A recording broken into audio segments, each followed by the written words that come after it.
Hi guys! Welcome back again to my YouTube channel. Guys, panibagong araw at panibagong video po tayo ngayon. Sorry dahil hindi ako nakapag-upload ng ilang buwan dahil sobrang busy talaga guys. So ngayon, ang ating topic po is about tutorial video. Kung paano po natin ayusin yung mga iPhone natin na habang tayo ay nagbe-video or audio recording na after natin i-review yung ating video ay walang sound. So, panoorin nyo po itong video guys para po may matutunan kayo kung paano po ito ayusin.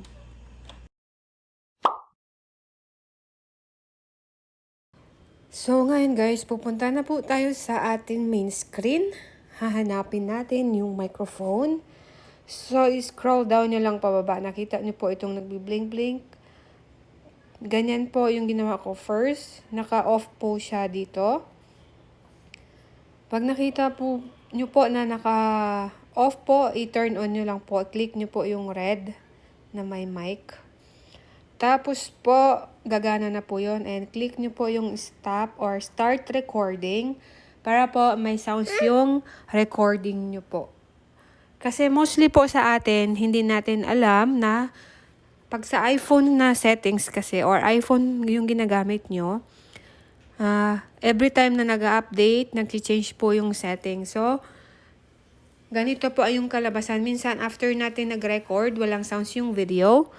So, sayang yung mga ginagawa natin. Sayang yung oras, sayang yung effort.